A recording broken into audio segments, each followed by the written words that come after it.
Welcome to the Third Apron podcast. I am one of your hosts, Sam Quinn. I apologize for my voice. I have a little bit of a cold, but we're powering through here. Yossi, how you doing? I'm doing pretty good. Yeah, can't complain. Excited to get into this one that you've got planned for us. What do we got? So, I don't want to say every year. Most years, I write a story at cbssports.com called the Blow It Up Rankings. And this year, it feels very appropriate because all we've done through the first month of the season is deal with different teams in crisis, whether it was Memphis with John Morant or Dallas with Nico or Sacramento trying to sneak in their little blow it up tweet when nobody was looking. All we've been doing this season is talking about the teams that should blow it up, that might blow it up. I felt like it was time to do a proper check in with the entire league, see how flammable every situation around the entire sport is. So, we're releasing this on Thursday, so it should have already been published, my semi-annual blow it up ranking. So the way we're going to do this, the teams at the bottom, the best teams in the league, we don't have to talk that much about them, right? Like, I don't think we have to devote time to the Nuggets blowing it up or the Cavs or the Spurs. We are going to do a separate podcast about the Thunder that's going to release tomorrow. Look forward to that. That's going to be very, very fun. But we're not going to talk that much today about these teams at the top or bottom, however you want to put it, because there's just no reason to talk about blowing up the Knicks. The Knicks are happy with what they have. We're Yeah. going to spend most of the time talking about the teams that do need to blow it up. Yeah, so as of the time of this recording, I have not read your post. It's not up yet, but now I just got the rough list of teams that you have. So a lot of this analysis will be pretty fresh. So you want to just count it down from the top? I guess we're mainly going to talk about the top 11-ish teams or so, Yes. right? So here's what I'll do. I'm going to read 30 through 12. If there's any team in there that you want to talk about that you think is somewhat flammable that you might want to blow up, just let me know and we'll address them. But really, we're going to talk about the top 11. I think those are the most interesting. So, All right. without further ado, here is teams 30 through 12. I have them in 10 tiers. So, this is tier 10. These are the teams that they're just not blowing up. Sorry, they're not worth talking about. 30, Oklahoma City. 29, Denver. 28, Cleveland. 27, San Antonio. 26, Houston. 25, New York. 24, Detroit. Next tier down, tier 9. These are the teams that might be open to making a win now trade, an improvement trade, but are not going to go backwards. 23, Minnesota. 22, Golden State. 21, the Lakers. Tier 8, these are the teams that have already blown it up, so they're not going to do it again. 20, Brooklyn. 19, Washington. 18, Charlotte. Tier 7, this is where I think you might start to get interested in some of these teams. Let me know if there's a team in here that you want to talk about. Maybe there's some volatility here. 17, Orlando. 16, Portland. 15, Miami. 14, Philadelphia. 13, Chicago. 12, Toronto. Is there anybody that I have mentioned so far that you would like to blow up? As far as Philly, I'm guessing that blow it up means we're obviously not going to trade Tyrese Maxey, VJ Edgecombe, Quinn, and Grimes, but I think they'd like to blow it up when it comes to some of their other higher paid guys. I'm guessing that's more so you've come to the conclusion that they can't really move those guys. Slash, they've already kind of moved on from those guys, and that's the predicament they've got going. Yeah, so the basic argument with Philly is that I don't even look at that as blowing it up because their bad contracts don't have value, right? Like they're bad contracts, and every team would like to dump its bad contract. I think Philly is happy with Maxey. It's happy with VJ. They are trying to improve. If they can get off of Embiid or Paul George, great. But I don't think there's a way for them to like blow Yeah. up their roster and like get a bunch of picks. That would mean trading Maxey, which they're not going to do. So that's Mm-hmm. why Philly is here. Can I interest you at all in Toronto? Does that catch your fancy at all? Because they're, I Well, think, 9-5 as of the time that we're recording. I don't think either of us believe in them as anything more than like a fun regular season team that racks up a bunch of transition points, but isn't really a serious contender. Is there anything there so for you? I think we are in agreement that none of these teams in this tier will blow it up. I think for Chicago, it's kind of too late. They had a chance to do it, and the only real move they made was swapping Caruso for Josh Giddey. Vucevic is 35 now. I'm not sure what they're going to get for him, if they even could get anything for him. The only teams that like just kind of merit worth a mention are Orlando and Toronto, not for blowing it up, obviously, where I think that where Orlando and Toronto are, like Toronto's where what they're doing right now is what Orlando was supposed to have that type of start. I still have some a lot of issues with the overall roster construction that they've got going on. And I think they'll both be pretty good regular season teams. That's great. Maybe you win a playoff series. If you're trying to win a championship, go to at least like try to making a deeper playoff run. I do think there are some pieces they could flip around. So yeah, I don't think they're going to be rebuilding. They both have not like, they're not gonna. They each have a star who I wouldn't say. I think based on that exercise we did last month, we both agreed they don't have guys that are going to be like top 10-ish superstars, but they have a really good foundation to build around. And in the long run, I could see both teams needing to just do a couple, make a move or so to make the pieces fit a little better. That's about it. Yeah, I agree. No rebuild. Yeah, I think with Orlando, I need to see 30 or 40 games. With Toronto, it's kind of the same, but for the opposite reason. With Orlando, it's I trust them to get it together, or at least I want to see them try to get it together. With Toronto, it's like I just don't trust the start yet. I think this is regular season fool's gold. So let's see this go for 40, Yeah, 50 games. Let's see how they do in the play-in or the playoffs. Chicago's interesting. Chicago kind of blew it up piecemeal, where they traded Caruso last offseason, but they didn't get a pick back. They got Josh Giddey. They traded DeMar DeRozan, but they didn't get a pick back because San Antonio got the swap for taking on the Harrison Barnes contract. And then this year, or at last year's deadline, rather, they trade Zach LaVine. They get off of that contract. Then they trade Lonzo last offseason. And again, they don't get a pick. They get a player back. So they did kind of blow up their team, just not in the way that we're used to, where you blow up your team and you get a bunch of picks back. They got players and they got off of bad money. So they kind of have already blown it up. I guess you could say, like, if they really, really wanted to tank, they could trade Vucevic and like trade Giddey, but they're not going to do that. I think they're in a position where they're relatively happy with what they have, or at least they want to see this thing through. So none of these teams are really worth deep exploration. But I think these top 11, there's at least something to talk about with all of them. So tier 5, I call this the has consulted their local explosive expert tier. Number 11, Indiana. Number 10, Boston. Those are the two gap year teams. And stuck in here at number 9, they're not as connected, but it was the easiest place to put them. I've stuck Atlanta because there's one pretty big explosion that I think we should probably talk about. So why don't we start with Indiana? I don't think they're going to blow it up in the sense that they would trade everybody. I do wonder if they're a little bit more open-minded about some of their veterans for a few reasons.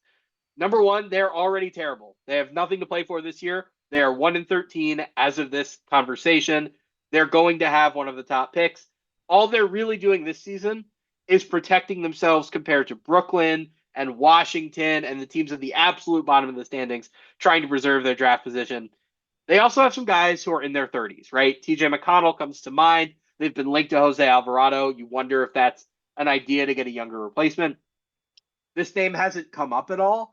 I do think it's probably worth talking about Pascal Siakam a little bit because he is 31. He will turn 32 before this year's playoffs, which Indiana will not be participating in, which means he will be 33 when next year's playoffs arrive and Tyrese Halliburton will be healthy. Does it really make sense for them to hold on to him on a max number at that age when you could probably cash him in now for a pretty solid return? What comes to mind for you for Indiana? Is there anything you want to do with the Pacers? yeah, that's who comes to mind if they wanted to do something kind of drastic. As far as Obi Toppin, TJ McConnell, I'm sure if the right package came along, they'd seriously consider it.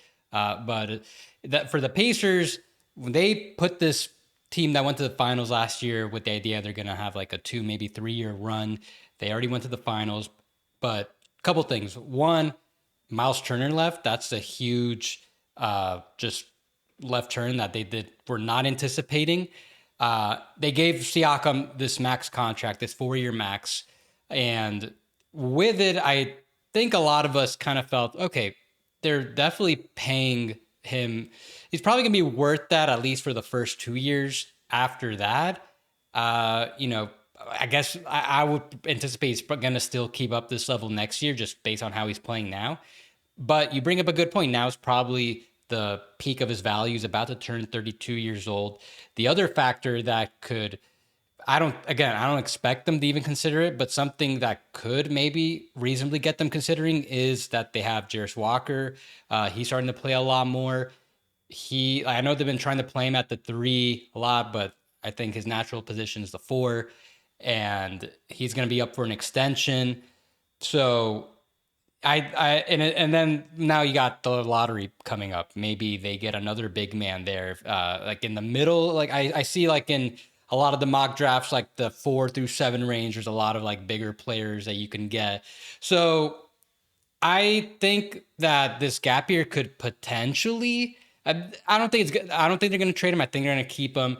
But I think just all these factors, it doesn't make it crazy if they decided to try to extract as much value as they can from him now. So that's really what it would be. What a blow it up would be. Do you want to cash in on him now and build around Walker and maybe another front court player that you draft? Yeah, I think Indiana's just one of those teams that's fun to blow up on Twitter and there's an argument, but they'd never actually do it in reality. I was thinking, is there a way you could trade Siakam and get a young center back? Like, would Miami maybe entertain something or around Siakam for Khalil Ware? I thought about Sabonis going back to Indiana. I think you brought that up to me. I can't remember if we did that on the pod or if that was in private. Like, Yeah, maybe that was there's an on the argument pod. Yeah. there. Yeah, maybe there's an argument there where you could turn him into a center just because that's the gaping hole on the roster and you're a little bit more stocked at 4 and maybe you draft a 4, like maybe you get the number 3 pick and you draft Cam Boozer. So something to watch. I think like maybe if the draft lottery goes a certain way, ultimately it's unlikely. Yeah, no, Boston I I agree. think is a little bit more interesting as far as the gap year teams go for a few reasons. Number one, they explored it. Like they made no bones about this. They looked, or rather, reporting at least made it pretty clear that they looked into Jaylen Brown trades. They looked into Derek White trades. I don't know that they ever got close, but they were willing to listen to offers. They did trade a number of veterans, whether that was Porzingis, Drew Holiday. They lose Al Horford and Luke Cornett in free agency. Like they already kind of did blow it up. They also have not been, well, they've been significantly better than Indiana. I was about to say they have not tanked as successfully, but they haven't been trying to tank. They've actually been relatively good. Their net rating is much better than their record, too. I believe they were ninth in net rating as last time I checked, which was earlier today. They're 8 and Yeah. 7. I think the moment for them to aggressively tank is kind of now or never because at a certain point, you bank so many wins that it's not really feasible for you to like really get in the mix for a top 5 pick.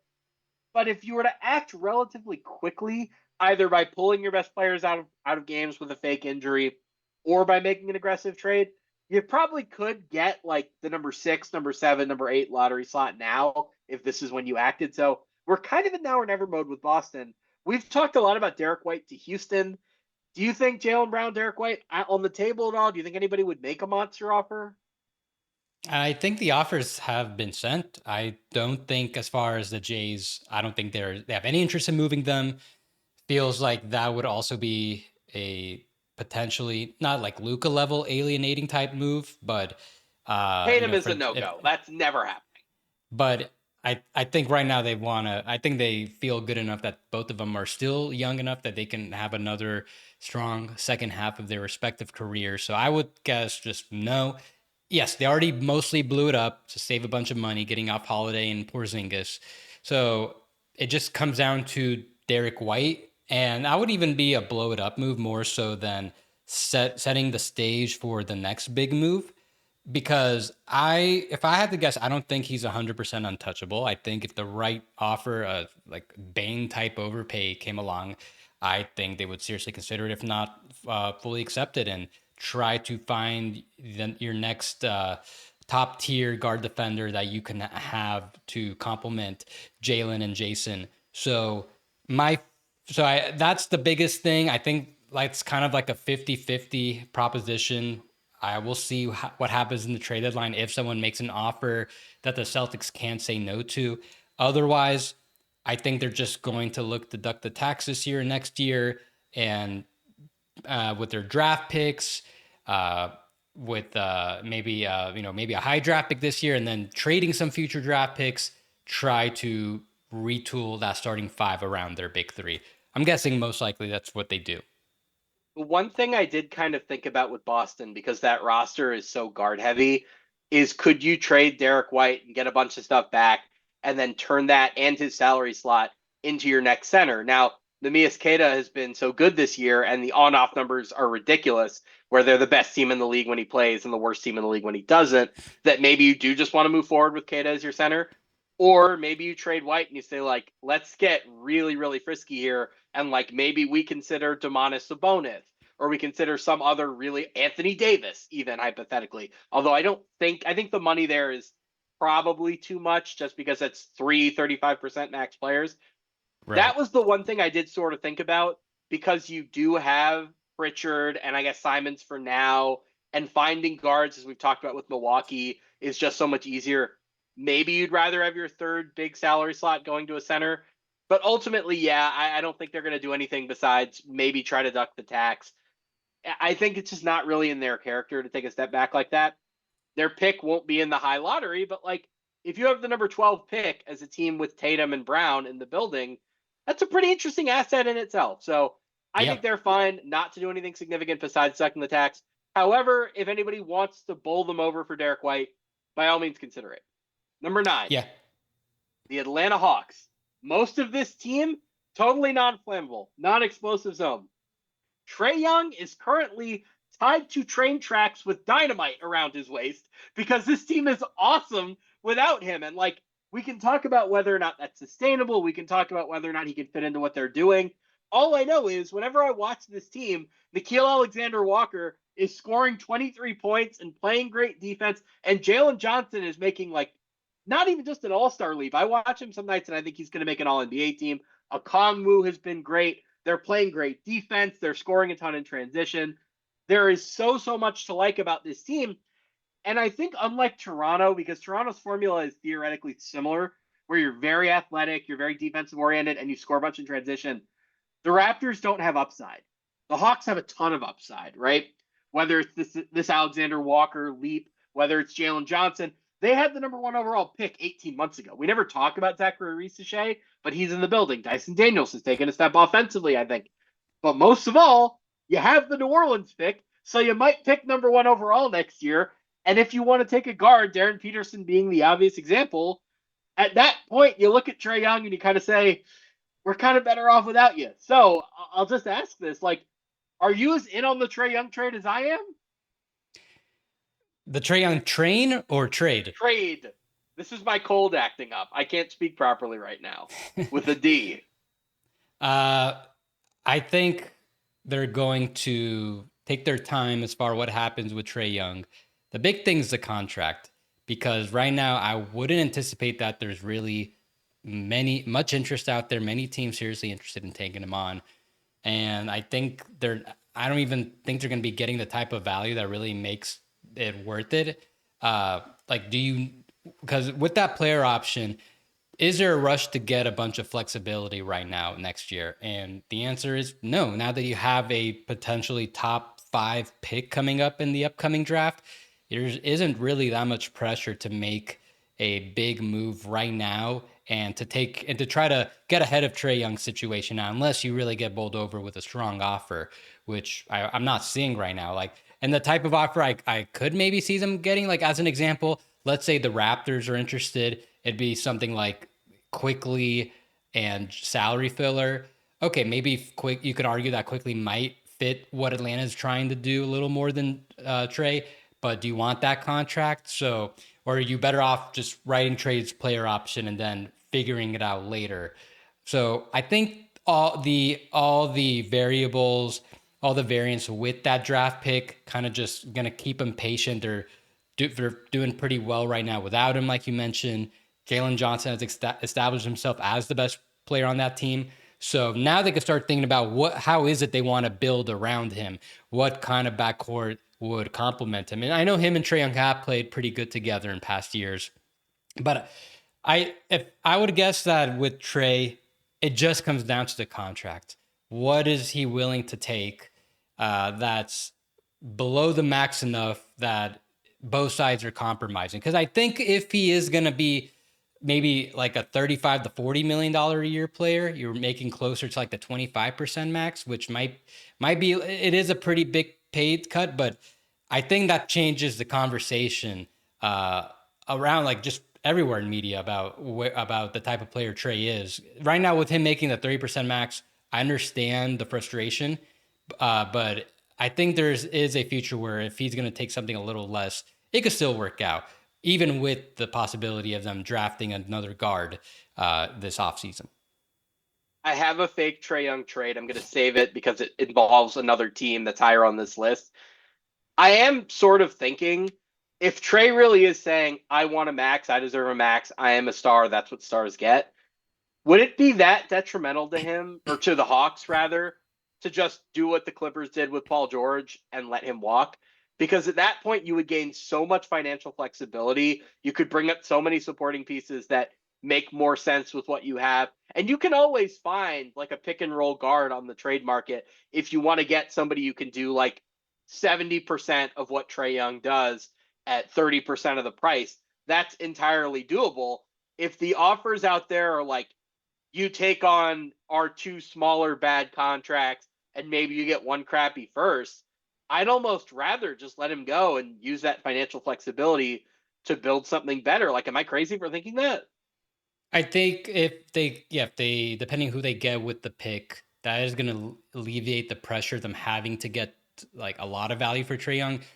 Right now, the trade market just seems pretty low for everybody. We've been talking about the upcoming trade market at length over the past few weeks on Anthony Davis, on the Kings, on all sorts of players. And it's really hard to see like how much positive value any of these teams could be getting for these players, and Trey Young's among them. So I figured you got time, most likely at this rate, bearing some sort of compromise on an extension. He's going to pick up his player option. So you can just kick the can down later then. So uh, I would guess that if it comes to, okay, they already have his replacement in line, and it's pretty understood that there's gonna be a separation. Okay, getting the Brandon Ingram type of return, just expiring in one first round pick, that wouldn't be the end of the world. Just work it out. As long as they got everything else set up, like they already have most of their core set up, I think they'll be okay with, you know, letting the chips fall as they may as far as what happens with Trey in the future. I actually don't think it's quite as much of a lock that he picks up the player option, just because there are several teams with cap space this offseason. Like, I think once Utah is well and clear of the pick they owe Oklahoma City, which they are at the end of this year, they might be willing to take a step up and say, like, we have 40 million in cap space or 50, whatever it is. Why don't we just throw a big offer at Trey and try to make a jump? We've talked about the Clippers before, like the Nets maybe. I think he would have enough of a market in free agency that it might make sense for him to opt out either way. There is another Trey Young team I want to talk about. We'll get to them a little bit later. For now, I want to move on to tier four. These teams have a lot in common, obviously. They played in the finals against one another in 2021. They both have one star and sort of bare cupboards after that. They both got off to strong starts, but I don't think either of us are especially high on them. Number 8, the Phoenix Suns. Number 7, the Milwaukee Bucks. We'll start with the Suns at number 8. I guess my question here is like the vibes right now are awesome. They're defending. When Mark Williams is on the floor, they're playing very, very well. Like there's a real like attitude to this team. Devin Booker has been great. I think in the standings at this moment, they're number 8. And the number 8 seed feels a lot better in November when you're coming off of two disaster seasons than it does in April when your season is over before the first round begins. Like if you get knocked out in the play-in or you get swept by the Thunder or whatever. Like I think what's happening right now is a nice little distraction. It's fun. The fans are enjoying it. As far as like actually developing championship equity and having a long-term plan, I am still very, very dubious that they're doing that in the moment. That being said, we both called the Devin Booker extension bad in the offseason. I think we both mostly think that. he is at least playing so well that he is probably maintaining some degree of star level trade value. Would you agree with that? I don't know. I have to push back. Like, it's great that he's playing like this, but he's going to be making a 35% max for another 4 years. Uh, I don't know. I'd be curious to know if they're like if he's gonna get like that much more than a lot of the players we've talked about recently, like Anthony Davis, Trey Young, maybe a little bit more, but I don't think he's getting them a haul at this now that they gave him that deal. I think the issue is he's not going to force it anytime soon, and the Suns aren't going to do it unless things get a lot worse. If things get a lot worse, his value has probably gone down organically. And if you wait 2 years, where you're in the lottery 2 years or 3 years, at that point he's gotten so much older that the value goes down. So like for now, it sort of feels to me like the Suns are just sort of stuck in that play-in range, unless like they get a young guy who pops somehow, or like Mark Williams continues to stay healthy and like really, really develops. They haven't really gotten anything out of Malawach yet. That's the young guy with upside there, but that was always going to take several years. So let's see how that goes. I Yeah. think we are both. You go Well, ahead. I think they should be higher in these tiers. I feel like they should be in the top tier. Um, Oh, make your case then. Like, so you're the so Suns. You're trying to trade Devin Booker like at this moment then. Because you've got the Clippers in one of them in a much higher tier than this, and they're both in a pretty similar situation where they're both out all their picks, they're both out a lot of swaps. They don't internally have motivation to bottom out. It doesn't make sense. They don't get to reap the benefits of their pick. But you mentioned like what exactly is this team playing for right now? So if I'm Phoenix, I the one time you can look back and see a team that was in this type of hole and they were underperforming was the 2010s Brooklyn Nets. Now, granted, they didn't give up quite as much draft equity in the future, but it was pretty bad. They gave up 3 lottery picks, a number 1 pick, a number 3 pick, a number 8 pick. One of them was a swap. Like it was pretty bad.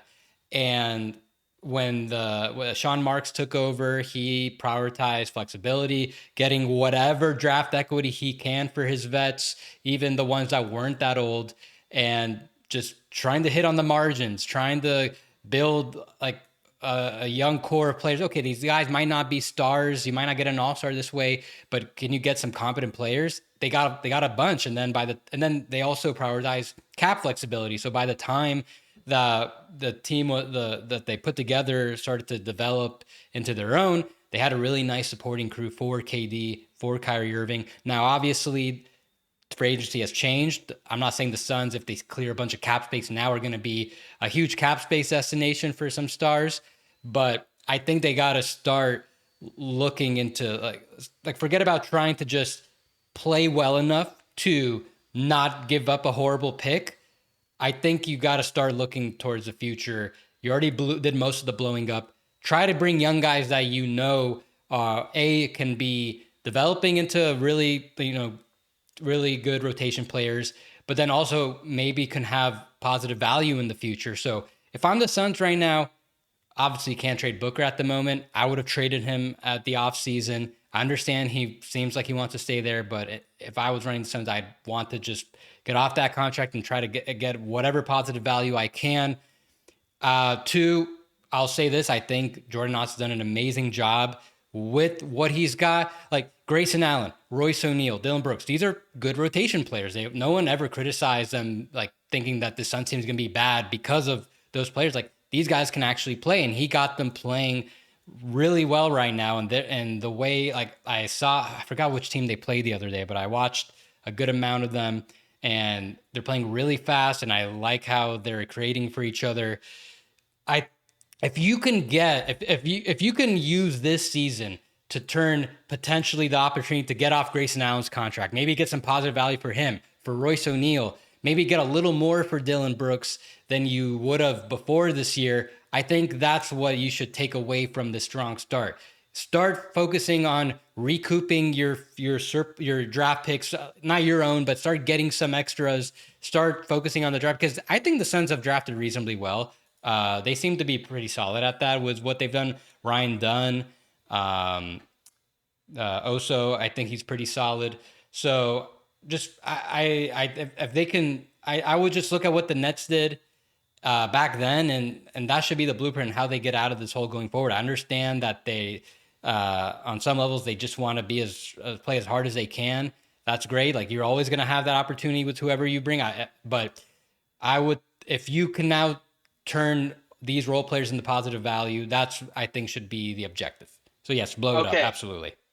I am really glad you brought up those 2010s Nets because it's actually they have some things in common, right? Aside from the loss of draft picks, the Nets had a very clear upside plan, which was that cap space in 2018. They reasoned correctly that by being in New York, they were always only 2 or 3 years away potentially from being competitive again because people would always want to play in New York. That's why they prioritized that cap space. They built a culture, they preserved draft picks, like everything else, great. But they knew we can get a star here. I advocated for the Suns to try something similar, which was don't stretch Bradley Beal, just leave him on the books, play out these 2 years, let him expire organically, and then have cap space after that with Devin Booker and try to become recruiters in free agency.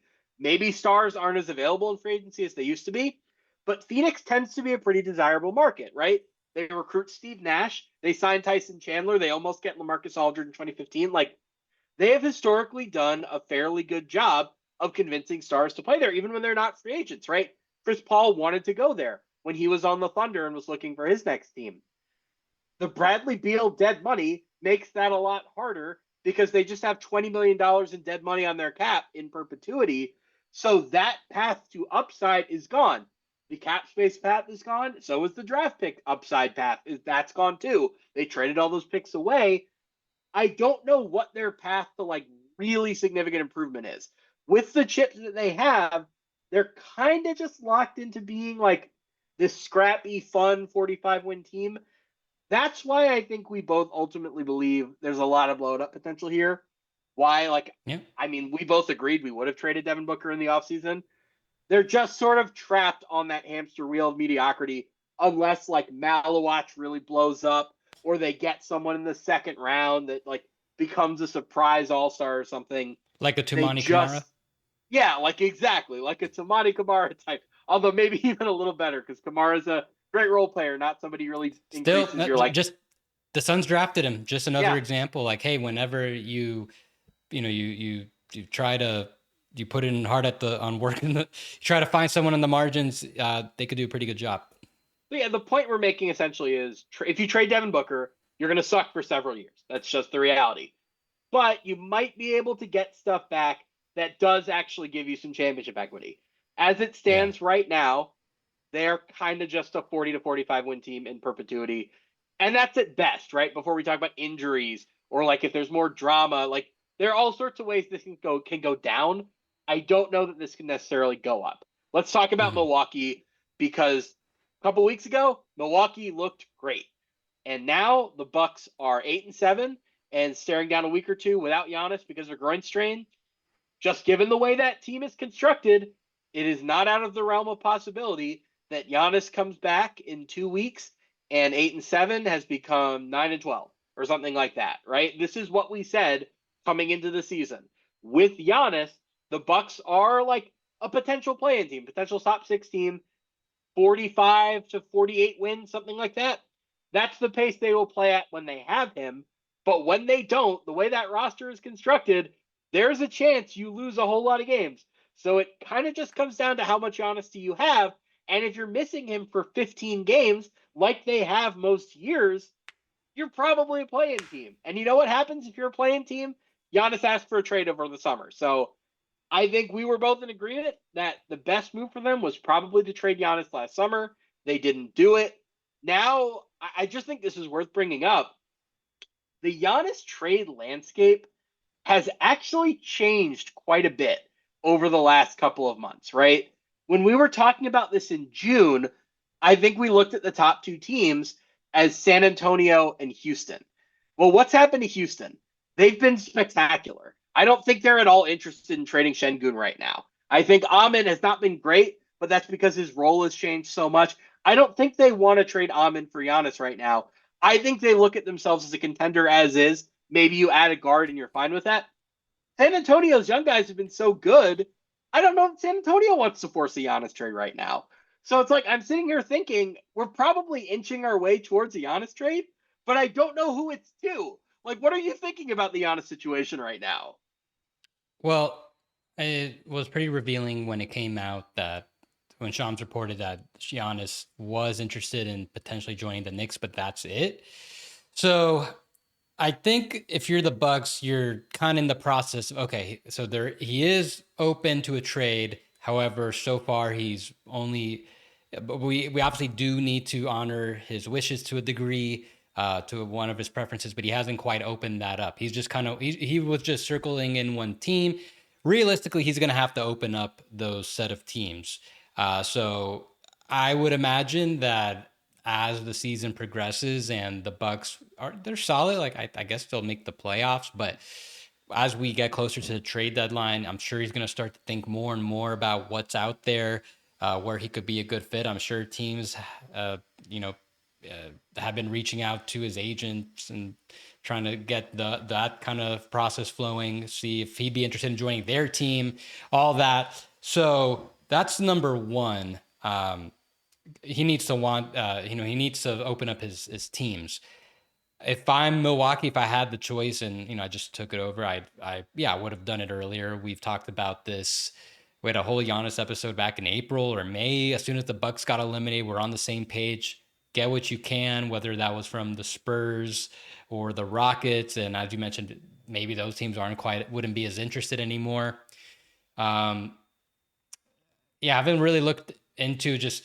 I look at this roster and it's just so uninspiring. Like I know they're playing pretty well, but it's still pretty weak East. Um, they should still get a lot for Giannis that it could compensate for the lack of what they could get for other players on the roster and the deficit of picks that they have. Um, it's just a weird situation right now because now we're like midway into the season. Hopefully this. Now he's got. Is it a calf injury he's got? It's a groin strain, I Oh, believe. groin. Yeah, like you just kind of hope that he can make it through. You're just hoping he can make it through the season in one piece. He is now it's at year 13. Like, thankfully, okay, maybe they can't. Maybe they've lost a little bit of value in terms of what they could have gotten for him maybe 2 years ago, but not by that much. So yeah, you'd hope that they are finally able to get there maybe by the off season. I just wish I knew what the true motivations are in Milwaukee. If they actually want to keep him at all costs, or if they're hoping he opens up his options so they could move on. Not because like they want to move on, just it's really hard to envision a path forward. We're talking about how maybe they're going to trade their last remaining first round pick for someone that can complement this group. Like I don't I don't see what that deal is that's gonna put them in the same tier as New York or Cleveland. I just don't see it. So yeah, they're definitely a blow it up team. Not much else to blow up. Do you consider trading Turner already You if you could do probably trade get a first Giannis? round pick for Turner, right? I mean, the contract makes Yeah. it a little harder, and he has not been great this year. I just think the theory of 3-point shooting and protecting center is so like enticing that you could get a first. Like they Well, could go to Chicago and get that lottery protected Portland pick as a bare minimum, right? let's talk about that real quickly because last time we were talking about like in our Who Says No, we were talking about players like Zubats, Daniel Gafford that they don't shoot, they don't stretch the floor. But the teams that we came up with as examples were like the Magic, the Celtics, the Bulls, as you just brought up, teams that the Pacers, teams that would want a Miles Turner because there's like so few players out there like him. I kind of think maybe he'd get a little bit more value than that. Like I think, like as far as the production he brings, yes, he's probably worth like one solid first round pick. But when you consider the scarcity in terms of getting him and how so many teams, I think would just really want to bring him in because there's just no one. There's like so few guys out there like him. I think the Bucks can get a pretty decent bidding war than we expect. Yeah, I mostly agree with that. And I think the cherry on top of this is something I mentioned in the offseason. If you do have to trade Giannis, Turner is one of the few centers in the NBA that really fits next to him because of the shooting. So you could potentially milk more out of the acquiring team by including Turner in the trade. Now, you have to have more matching salary at that point. But if you do, I think there might be a way to like get more out of a Giannis trade with Turner involved. Can I tell you Mm. what I think is going to happen with Giannis, or like something that's really been rolling around in my head lately? If the Knicks are the team and the Spurs and the Rockets and the like super asset rich teams aren't as in, like maybe the Nets try to sneak in because they're in New York and they have all those picks. I don't think it makes sense for them because they'd have so much more work to do with their roster. If the Rockets and the Spurs, as the asset rich contenders, are out, the Knicks seem like they're the first choice. I just don't see a trade that makes sense for the Bucks involving the Knicks. Why would the Bucks want Karl Anthony Towns and Mikal Bridges and the right to go 500 for 2 or 3 years without your picks, and then for those guys to decline and then give away better and better picks in the coming years because they owe out a lot of them? I don't think Yeah, there's much appeal to that. I yeah, do that's think there's probably. another. I think there's another team that has become progressively more appealing as far as the Giannis trade goes. I don't think anyone wants to hear this, but Austin Reeves getting this good has maybe changed the Giannis equation a little bit. Where if you're the Bucks and you're offered Austin Reeves in a sign and trade and 3 first round picks, who's topping that? You're talking about this off season, so Reeves Yeah. sign and trade plus three Or you do firsts. it at the deadline with all the expirings where you put in like Kleba and Vincent and like Rui or whatever. Like I now you can't do the 3 firsts during the season, so that's much harder, but like who has a better offer right now that Giannis would like feasibly want to play for if San Antonio and Houston are less interested than something based Hmm. around Reeves and draft picks? Like Reeves getting this good has opened that door a little bit. You make a good point. I think that's the next. If yeah, if the mine unless the Rockets, Spurs, who was the other team that like has Rocket? Who's like the Brooklyn, other team? Yeah, unless those teams that are really asset rich try to top that offer. Yeah, I mean that might be the high end of what a Giannis offer could be. I'm sure another team would at least match that, but I think like all I would say is that if that is kind of what the high end offer is, then they should have moved them earlier. oh, Should we move on? 100%. We both Yeah, agreed about that. They should have yeah. done it last summer and they didn't. But of course they didn't because when you're a franchise like Milwaukee and they experience this for real, it might be 50 years before you get another guy like Giannis. That's what they went through because they had Kareem in the early 70s and 50 years later they had Giannis. I understand the hesitation, but if you're cold and rational about this, it was over and we knew it was over. And they kicked the can down the road a little bit with Miles Turner and it might ultimately bite them. We've talked enough about the Bucks and I'm sure we'll talk more about the Bucks when there is more substantive news on this front. Next tier down, I call this the controlled demolition tier because these two teams have one player that they need to trade each. I think everything else is okay. Got to trade one player. Number 6, Utah. Number 5, Memphis. Utah, let's just lay out the stakes here. They owe their top 8 protected pick to Oklahoma City. And I know what you're supposed to say. Oh, it doesn't matter. If you lose the pick, you lose the pick. If you give the number 9 pick to Oklahoma City, you might have to face that player until 2040. He might be on a dynasty in that team for 15 years. You're trying to compete with the Thunder. Keeping that pick away from the Thunder is like the most important thing happening in Utah right now. I really wouldn't want to leave that to chance. And Lowry Markkinen is playing so well that he almost single-handedly is putting the Jazz in danger of giving up that pick. 6 of their top 8 scores are on rookie deals. There's nothing left for them to blow up. They've already blown everything else up. They've traded all of the other veterans. Walker Kessler out for the year. Doesn't matter. They're winning games because they have a great coach in Will Hardy and they have Lowry Markkinen playing at an all NBA level. We both thought that his trade value had peaked when his contract was $20 million or so a year because that was just an easier salary to move. He's playing so well now that even at that max number, you could get a ton back for him We both agree, I think, that we should trade Lowry right now to preserve the pick. Well, let me ask you this. Are we sure trading Lowry is enough for the Jazz to keep their pick? Because the other biggest development they got going on is their point guard play, specifically Keontae George. He's like borderline like top 15 level starting level guard right now. They've got 48 minutes of competent guard play at all times between him, Isaiah Collier, and even Walter Clayton, who can't play right now because all the other guards are healthy.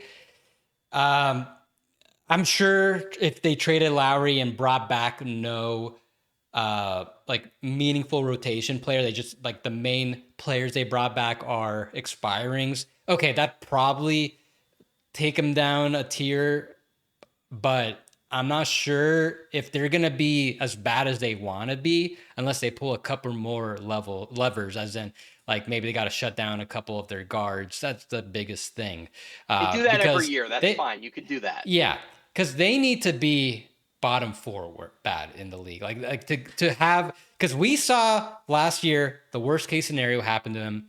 A team in the lottery could only drop as much as 4 spots. They had the number one highest lottery odds. They went from 1 to 5.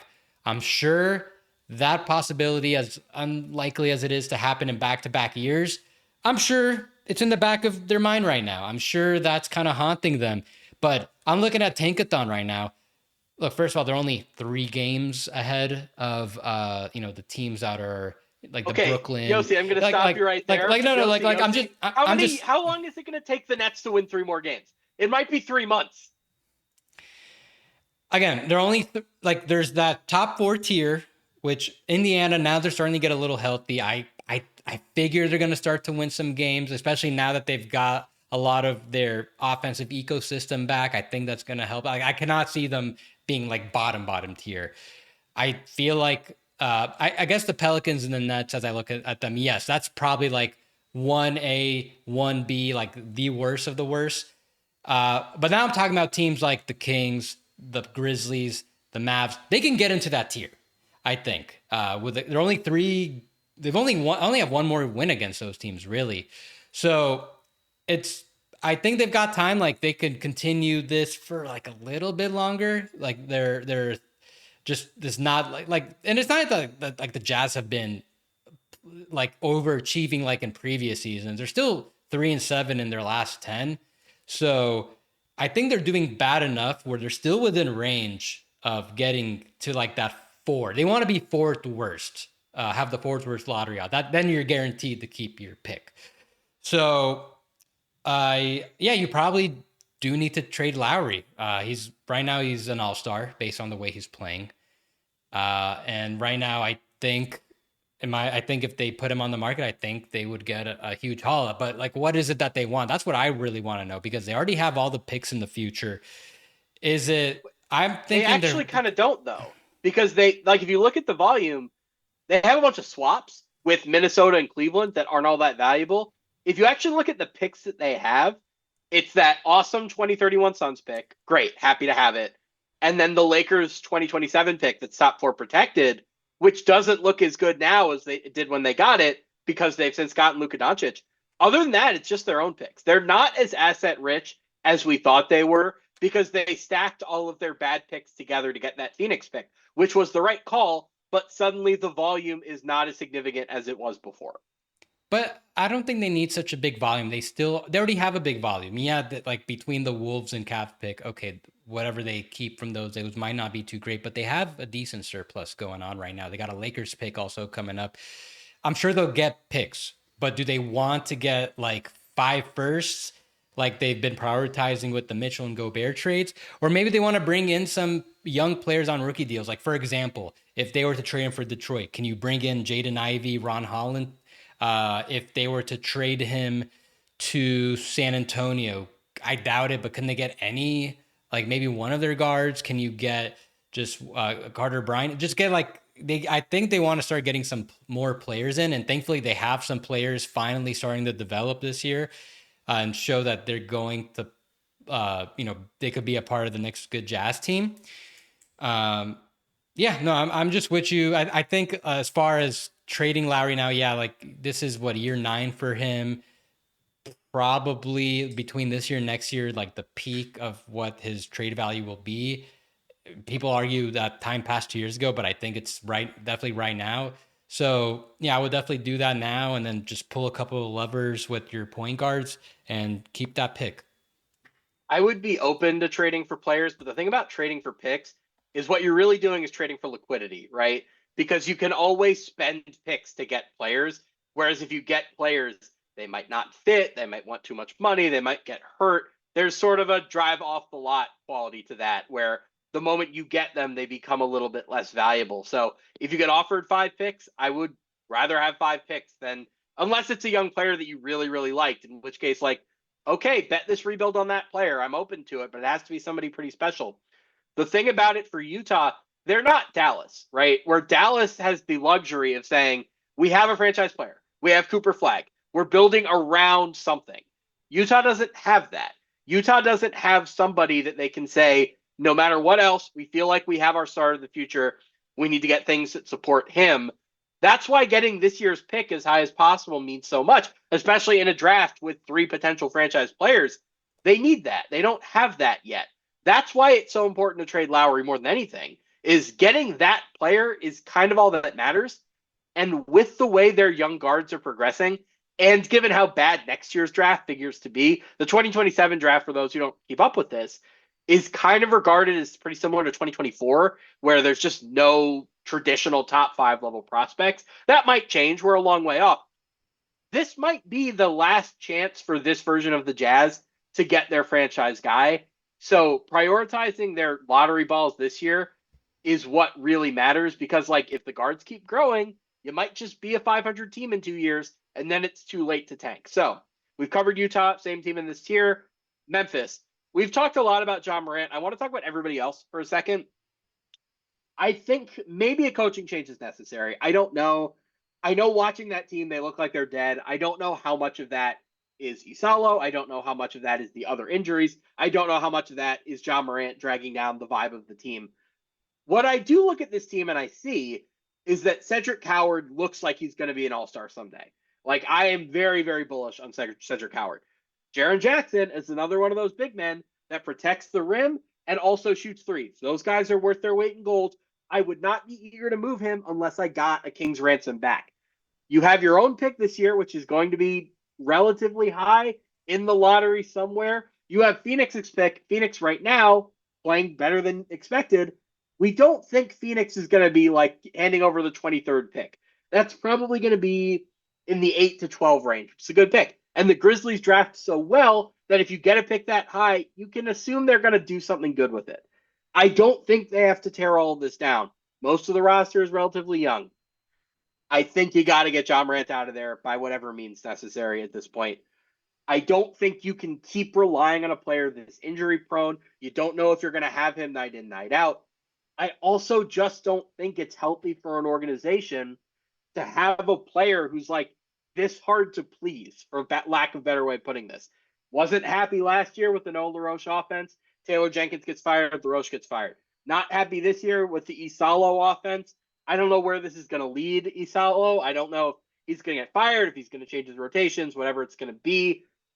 I just don't think Ja Morant, given all of the decline that we and others have pointed out, given the injury risk, given the contract, is good enough to justify the degree of control he seemingly is trying to exert over the organization, consciously or not. I don't think he went to them and said, fire Taylor Jenkins, but I think it was clear that he was unhappy, just as it's clear right now that he's not happy. And having that hang over an entire organization, dictate the way that you operate, is just not sustainable. We've talked about this plenty. I know you're with me. They should trade Ja Morant.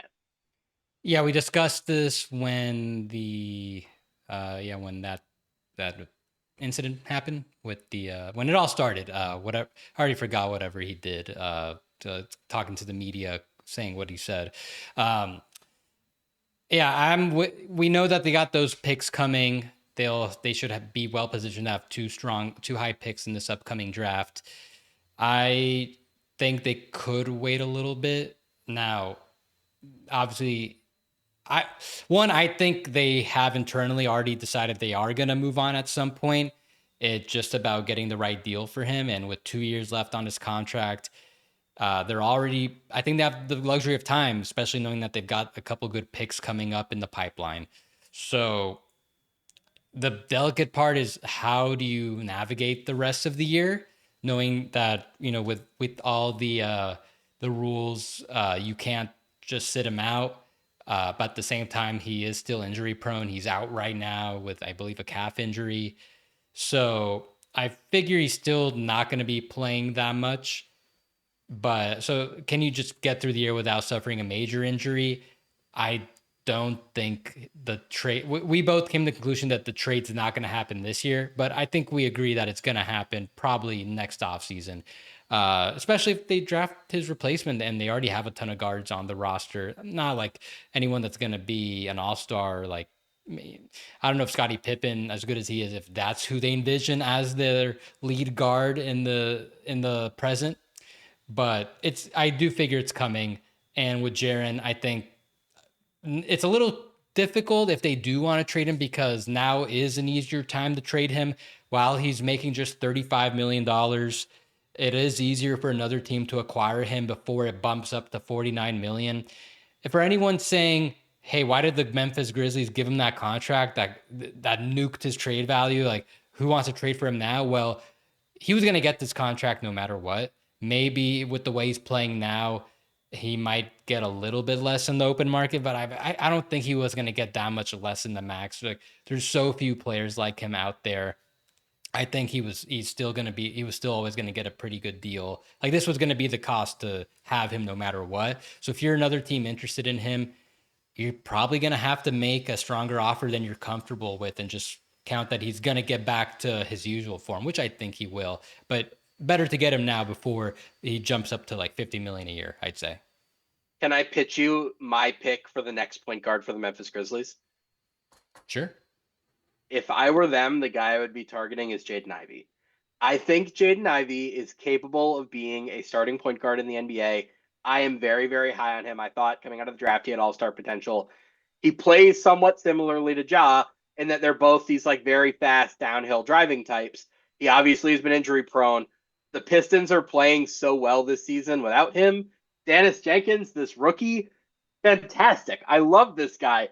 Has seemingly claimed the backup point guard job in Detroit for the long haul. Like, I don't know that the Pistons really want to reintegrate a high usage guard in a contract year, given how well they're playing right now.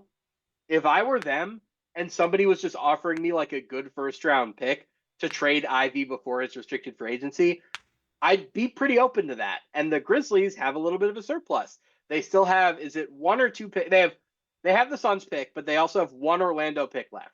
Could they offer that Orlando pick to trade for Jaden Ivey, for instance? That appeal to you at all? And I think they have another Sun swap in the future in like Oh 28. God, Yeah.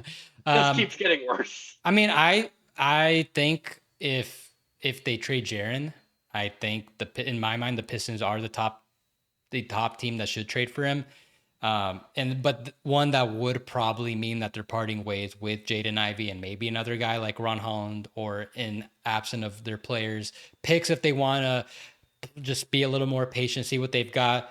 I think with Detroit, even with Jaden Ivey, I still think you kind of want to see how it looks when he comes back, because if you're moving on from him now, some team is going to be buying low on him. I still feel like there's some value in seeing if he can juice up their offense a little bit more.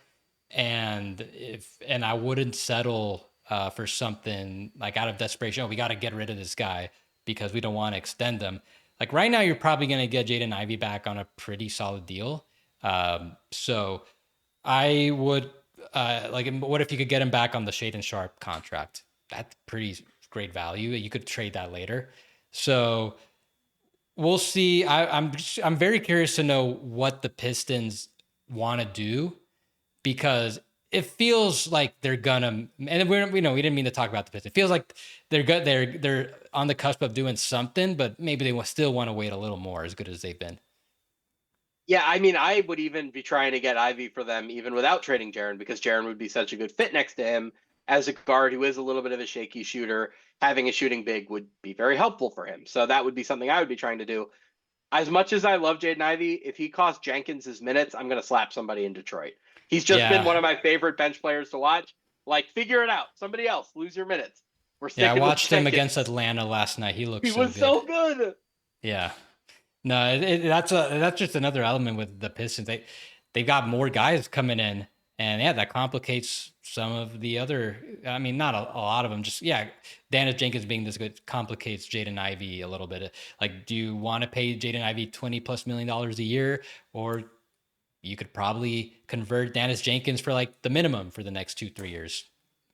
We'll talk more about Detroit at a later date. There's a lot to talk about there. I think we both want to like check back in with them closer to like a month from the deadline and like have a better sense of where they are and what they need, because Yeah. that is like one of the top win now trade teams out there, and they have such a specific need for a shooting big if they were going to do that. Like, it's a very, very interesting team, but I don't think that's the team we should be talking about today because we still have 4 bad teams left to talk about. Tier 2, evacuate key personnel. These are the teams that I think should maybe hold on to one guy or a couple of guys, but everybody else should be up for sale. Number 4, the Los Angeles Clippers.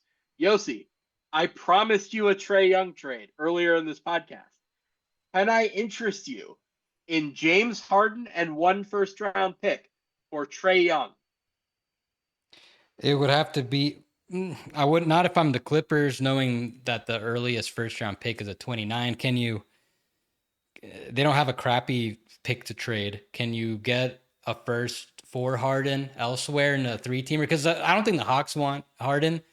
Maybe is there a team offering wants Harden, trade a crappy first for him, and then that first goes to Atlanta and I the tried Clippers so get. hard.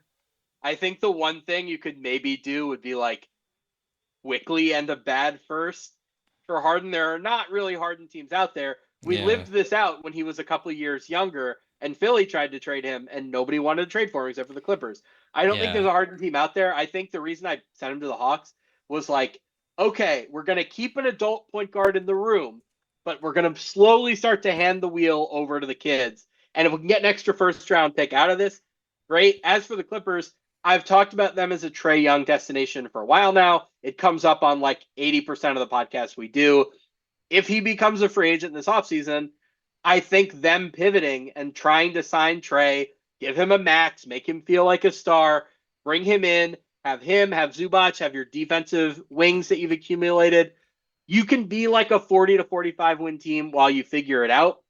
But like, if you can trade Harden for value, you got to do it because he's old. He's playing very, very well. Now is the time. I don't yep. think there is value to be traded for Kawhi Leonard right now, like, especially given the investigation, the injuries. I can't think of a team that wants him. I can't think of a team that's like one Kawhi Leonard through neutral trade value way. Like, is there a team that could just match money on Kawhi, get him, and feel like this demonstrably improves our championship odds? Hmm. Like, I don't think that team exists. Like, maybe Philly, ironically, with like Embiid, but the Clippers wouldn't do that, or Paul George, they wouldn't do that. I don't think there's a Kawhi team out there, even at neutral value. Maybe Detroit, maybe the Pistons would do like Tobias Harris and whatever other dangling money they have for Kawhi, but like I don't think that's really worth it. I don't think there's a Kawhi trade out there. They have a bunch of guys like Yeah. Derek Jones Jr. and Chris Dunn who, like, could you get a crappy first, a couple of seconds? Sure. It's bleak there. If I'm the Clippers, all I'm really thinking is preserve my cap space because I'm going to make a run at Trae Young whenever he becomes a free agent, and preserve Zubac because I think he can be a part of the next team. You've talked about trading Zubac. Want to make that argument? Well, yeah, I think he's got the most value on that team out of anyone else on the roster as I look through it. I think he's the only guy that can net them multiple first round picks back in a trade right now. I believe he's 29 going on 30. He's coming off. I don't know if he was all defense last year, but if he, I think maybe he was. I'm pretty sure he was. But if he wasn't, if not, he was pretty close to getting that consideration. I think now's the time, like the time to capitalize on that value. So I don't think Kawhi is going to get traded. Obviously, with the case going on, his contract situation in flux. I don't think any team's going to trade for him right now, even if the Lakers were able to get him for like Kleba and just all the all those expiring salaries. I just don't think that trade's happening with everything going on right now. I'm with you. I think as far as Harden, if you can, I think they might be able to get some positive value on him. The contract's not too hard to match for, and any team trading for him can easily get off of it for next year. I haven't really looked into that uh, because I still don't anticipate the Clippers going in that direction at all. But let me ask you this: Is there a I think there is a scenario where the Clippers do quote unquote blow it up, where they get whatever they can for everybody. Harden, maybe get a crappy first for Harden, get a bunch of seconds for Collins, Derek Jones. See if you get like 1 second for Bogdanovich. See if you could get anything for all the other guys coming off the bench. And then you got Chris Dunn. Maybe he could get you like a late first. Is there a world where the Clippers like completely just blow up the roster and bring in a bunch of mostly younger second draft guys and they might end up being better just for the sheer youth? I don't think they're going to go that direction for a few reasons. Number one is optics, obviously. Number two, it's the same thing we talked about with Utah. It's not just that you're losing your picks, it's that they're going to Oklahoma City. And the last thing you want is to hand Oklahoma City a young star that it can use against you for the next decade plus. So, like, I think they'll do everything in their power to maintain kind of a perception of respectability Yes. where, like, And I think we just talked about Phoenix for a while, and like as weird as that team is as far as how directionless it seems, the current Encore product still makes sense. Like these pieces work, they make a functional modern offense. I think the Clippers, if they were to trade hard and trade some of their highest paid players and bring in a bunch of like slightly younger like role players that are younger, more athletic, could shoot a little better, like this team could actually not be bottom tier like the way they're playing right now. As crazy as it sounds, just because just this team's so old, the defense has collapsed. Like they might end up being a little more respectable after if they make the right if they make the right trades. There's a world where that happens. Like it happened with the Suns. They got rid of Beal and KD, and they managed to be somewhat better than last year, I guess. the big difference is that the Suns have Booker, and I think you could argue that Harden right now is playing well enough to do that. But just given his age, I don't know how much longer you can rely on him to be your like keep the offense afloat for 82 games guy. I found a fun Harden team and I found a fun Kawhi team. You want me to just throw them out Yeah. there? Yeah, but I'll just say like it shouldn't be that hard if the Clippers move on from Harden to get another, not a Harden level facilitator creator, but they can get like these right now that this player type is like the value's at its lowest. It wouldn't be too hard for the Clippers to get a replacement lead guard that Like John can. Morant, for instance. I'm not even talking like an all-star form or all-star. Just I can't really put the name, but we've seen how so many guards went for nothing. Like I'm sure they can get somebody adequate to help to replace him. Okay, let me pitch you for James Harden. Can I interest you in the Portland Trailblazers for Jeremy Grant and a first round pick? That's interesting. That's fun, right? Because Yeah. Shaden has been so inefficient this year. Scoot hasn't been back. And we are just piling up the mentors for Scoot and for Shaden, where Damian Lillard's in the building and Drew Holiday's in the building. And James Harden, we'll call him a different sort of mentor. Maybe just kind of like, that Dame is the angel on your shoulder and Harden is the devil on your shoulder, where he shows you some of the habits you maybe shouldn't have, where it's like we're just showing you everything. He would keep that offense afloat. They're a very good defense. Like something to consider.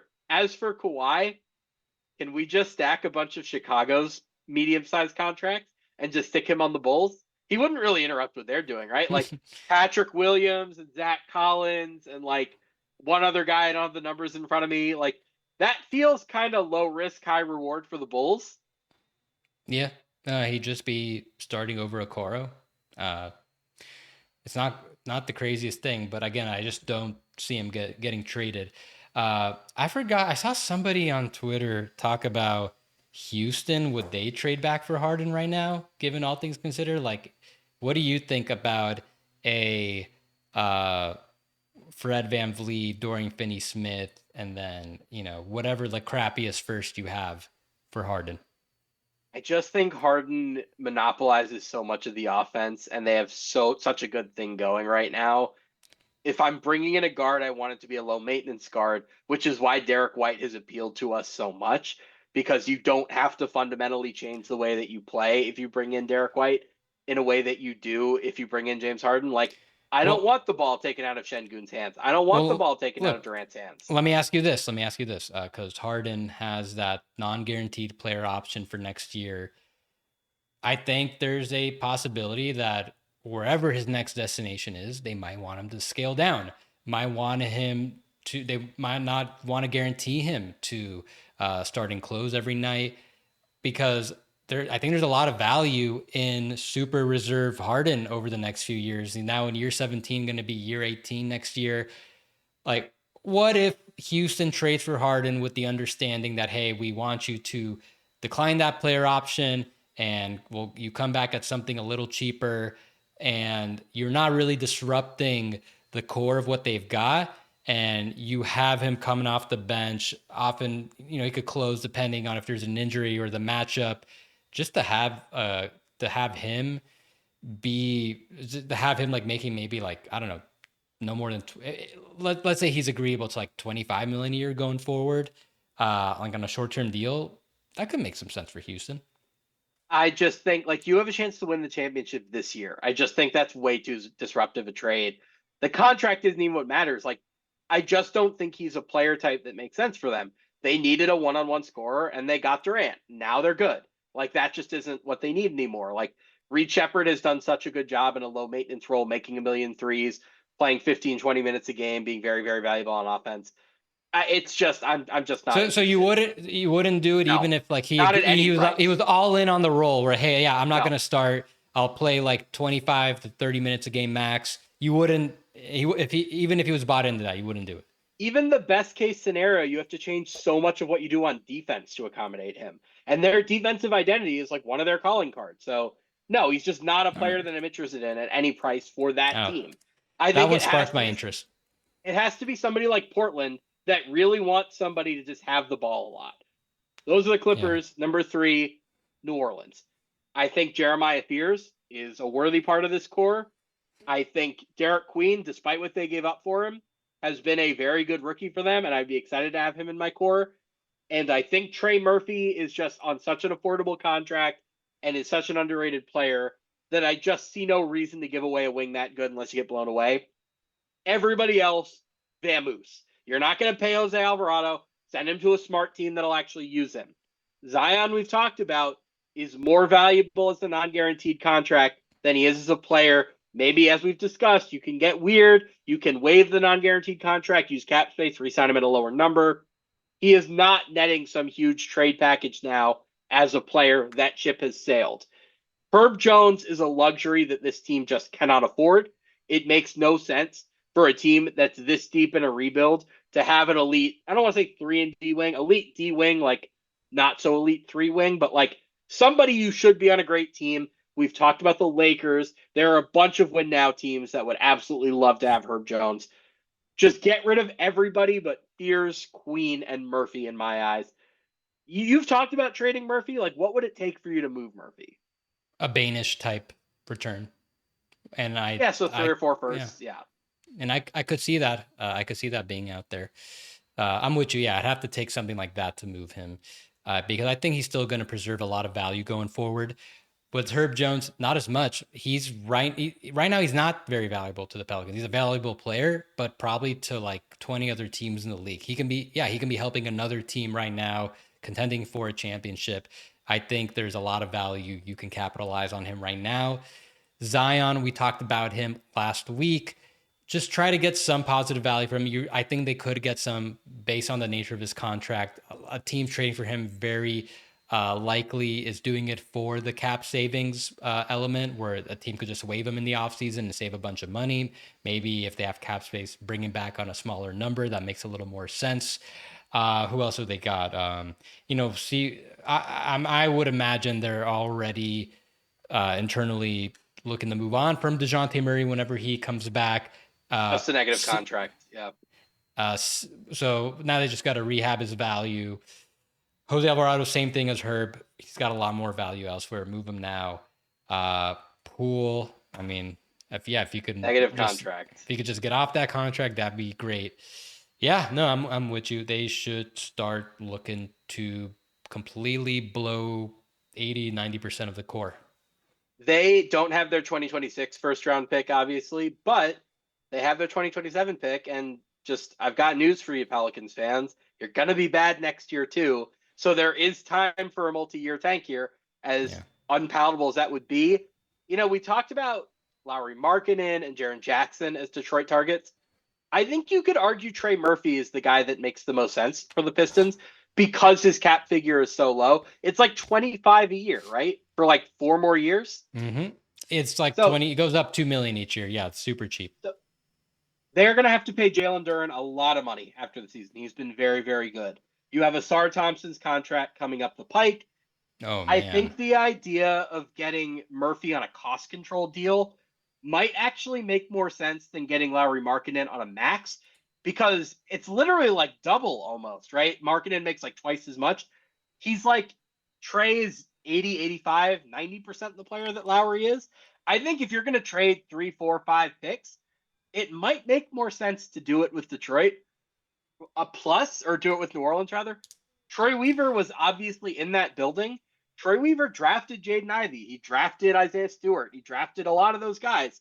He might want to get some of those players back. So if you are Detroit, you could build more of the trade around players than you would with Lowry, where it's just like Utah's sitting here doing what it always does and saying, give us 5 first-round picks. So I actually think if you're going to trade Murphy, Detroit is probably the team. Of course, the downside to that, if you're New Orleans, is I think Detroit's picks are going to be in the 20s for the foreseeable future. So you might not want to do that, or you might want to make it a 3-teamer of some way.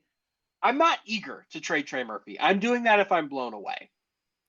I hadn't looked too into the teams that should trade for Murphy. I'm still waiting to hear like the green light that the Pelicans are open to trading everybody, which seems like that are still a ways from that. The Willie Green firing and Borrego installing just seems like they're still holding hope that this team might actually be as good as they internally believe this should be.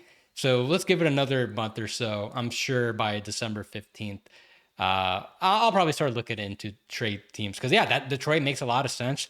I'm surprised that since Trajan joined the Pistons that they haven't made a. I don't think they made a trade with the Pelicans. I've been thinking like they could be natural trade partners for all sorts of different trades. Could as early as last offseason, they didn't do anything. I think this past offseason they didn't do anything. Yeah, that's interesting. If you can get Trey Murphy at $25 million a year instead of paying Jaden Ivey potentially that amount, or even a little Or less. Markkanen. Well, maybe you could do both if you really want to spend the money. You don't have the picks to do both, I don't think. Yossi, I'd like to play a game with you. It's called Stupid or Lying. The quote from Mark Cuban: "We are not trying to trade Anthony Davis, we're trying to win," or something like that. Is Oh, he he's lying. stupid or is he lying? The That's a answer is lie. that he's lying, but this is Yeah. one of my favorite games with front offices. Like, something I really want to impart to listeners of our show, anyone who wants to be an informed NBA watcher: GMs, owners, coaches, when they give press conferences, they're not under oath. They're allowed to lie. There are no real consequences to lying. The reason Mark Cuban is saying this is because Anthony Davis has very little trade value at the moment. The last thing you want to do is lower his value further by telling the world you're going to trade him. So, yeah, he's lying. That's basically what's happening here. The Yeah. Mavericks are probably going to trade Anthony Davis. They're probably going to trade a lot of guys. What you should be thinking in Dallas right now is nothing matters but Cooper Flag and the 2026 pick. Everything else Yeah. can go. If you have those two things, you're probably okay. Yeah. It's funny how this whole report comes out talking about Cuban's waning influence. Okay, maybe he might have some influence again. And then they drop the tidbit that, yeah, they're going to look to trade Davis. And then Cuban, obviously, 3 years of experience, you don't want that out if you're the Mavs. You don't want it out that the Mavs actually legitimately are open to trading Davis. You want, to maximize his value. You want teams to think, oh, he's not available. So, veteran move by Cuban to issue that, but I don't think it's convincing anybody. We've talked about Anthony Davis ad nauseum. Like, who else are you really trying to trade? Like, of course, you're trying to get off of Clay. Who else are you like? Are you trying to trade Kyrie? How eager are you? I think Kyrie's injury actually makes him more appealing to Dallas because you can just hold him out this year, get him back next year, and like try to make the play in when you don't have your pick anyway. PJ Washington, you can't trade. Najee Marshall, I'd be happy to keep him because he's so cheap. Who else? Max Christie, I'd probably want to keep. Gafford is, I think, the guy we really think they should trade. I think Gafford I think like okay, outside of Cooper, and then you've got like the Christie and Lively tier where there's no really need to trade these guys, but if something came along that made sense, then consider it, because Lively's another guy where right now, like what we're talking about, the good defenders on the Pelicans, like right now, Lively, I don't know if he's gonna. I don't know if he's gonna come back to like being as productive, as valuable as he was for the Mavs without Luka, or a guard that can set him up really nicely. And it might be a while until the Mavs are at a point where they'll really be able to maximize him. So I think there is some value in potentially just seeing what's out there. He's also got a scary injury, not a scary injury history, but he's got a pretty, borderline, maybe concerning history with like the amount of time he's missed so far. I think it's worth just listening to see what's out there. Maybe you can get a lot more for him than people are anticipating. Yeah, I just say everybody for the most part outside of Cooper and probably not Lively and Christie. See what you can get for Gafford, Marshall, Klay Thompson. I'm with you on Marshall. I just don't like. I don't know how much he's gonna really increase his value playing for the Mavs with this really crappy ecosystem, where I think no matter what, they're probably doomed to get like 2 seconds for him. And the team that gets him, they're going to have stole him for nothing. Yeah, I think he's gonna, if he finds his way to a contender, like he's never really been on a competent team because he came up with New Orleans and then he goes to Dallas and you're thinking, oh, it's gonna be so great. He's gonna be with Luka. This is a perfect role for him. Luka gets hurt. They trade Luka. That didn't happen. He is somebody that, like, if we can get him to his version of Aaron Gordon in Denver, he's really going to thrive. He's not as good as Aaron Gordon, obviously, but like just the idea that I think he has more on ball juice than he's ever been able to really show. I don't think the shot has been up and down, but he's never really been in a great offense. I think you put him in a better offense. Maybe the shot is a little bit more consistent. Obviously, he's a very good defender, makes nothing. He makes $9 million. I hope he can find his way to a good team. Tier 1 by themselves. The Kingdom Come tier. Blow everything up. There is nothing here you really need to keep. Sacramento Kings. Yossi, who is the most valuable trade asset on the Kings? Well, is Keegan Murray a trade asset? I'm not even No. sure at 5 years, 140 million. I think so. I think I think young two-way wings are like so valuable that you could get, like, you'd get a first-round pick if you trade Keegan Murray.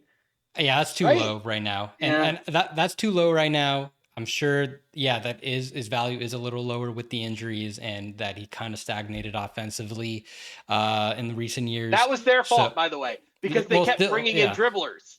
Let him dribble. Let him cook. So any team trading for him is probably not going to be offering that much. And I think that contract is it's positive enough where if you're the Kings, even if you blow everything up around him, he's still worth keeping around. He still fits the salary structure. Like if he's your highest paid player, you've got a really healthy cap sheet. Most valuable player outside of him, I probably would say it's still Sabonis. It's probably him and then he's probably the only guy still netting like not like multiple first round picks, but like whether it's like One good one. one solid nice player who's worth a first round pick or like one decent first round pick in like the middle of the first round. I think that's what they're getting at best, probably with some equally bad money as well. Everybody else, like Monk is probably neutral value. Levine and DeRozan, I'd say, are negative value. I think Schroeder, I think it was an outsized role for him starting. He's been a little better coming off the bench. So I still think he's like a high end reserve. They could get like a couple seconds for him. Keon Ellis, I don't think, I would imagine kind of like Keegan, teams are probably going to try to get him on the low. And then Marks are whoever, circling on Keon Ellis. So he's who? going to sign with like San Antonio for the mid level this offseason.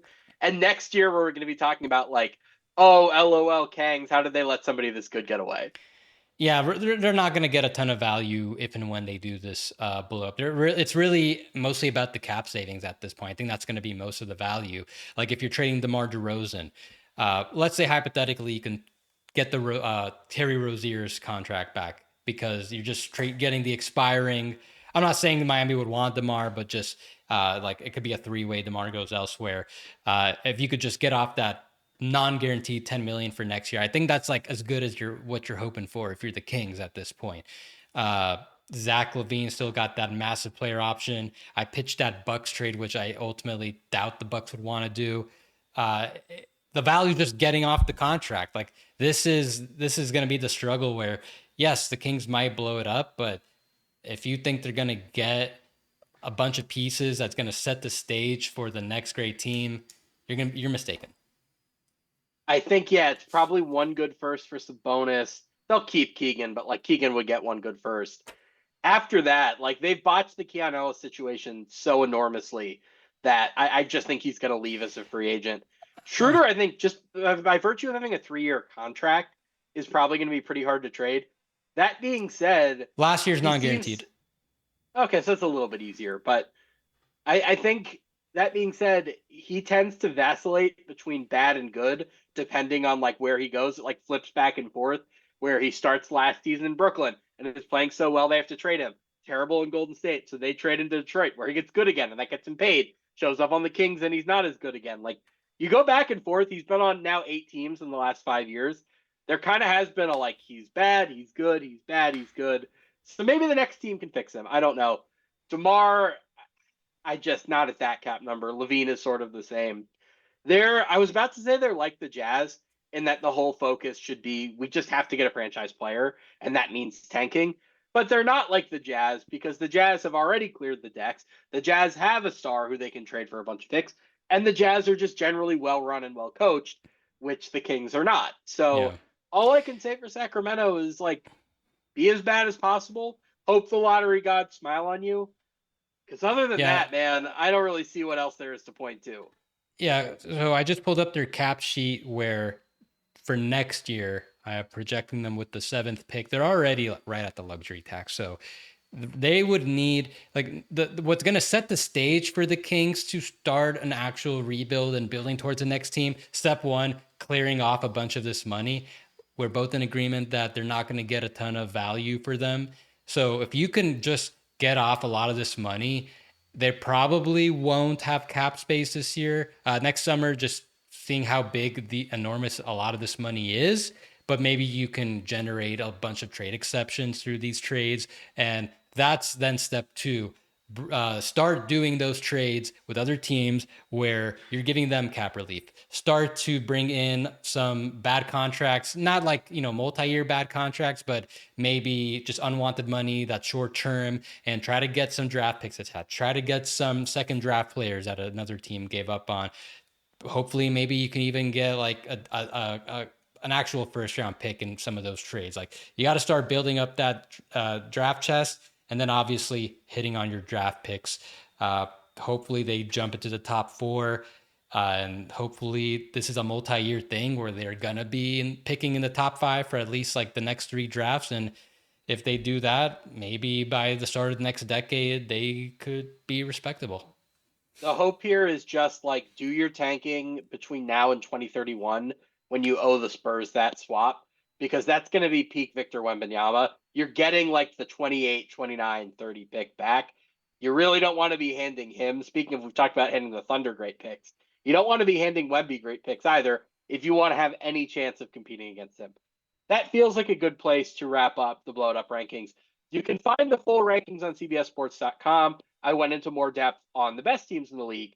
And speaking of which, we're going to come back tomorrow and we're going to do sort of an addendum to this podcast where we do talk about blowing up. Unlike the bad teams we talked about today, we're going to talk about blowing up the best team in the NBA and just hypothetically where that would lead. So, Yossi, you have anything you want to plug? Yeah, everyone, you can check the link in the description for that article that Sam wrote. And let us know what you think in the comments about some of these teams. If you think we were off on them, if there's some other ones that we didn't mention that you think maybe should have been mentioned more as a potential blow it up contender, let us know what you think. For anyone new here, please subscribe to Third Apron wherever you get your podcasts and the Substack as well. And yeah, we will be back shortly. Thank you, everyone. Read CBSSports.com. And yeah, we've got this article coming up and we've got the next one coming up too. So that'll do it. And we'll be back tomorrow.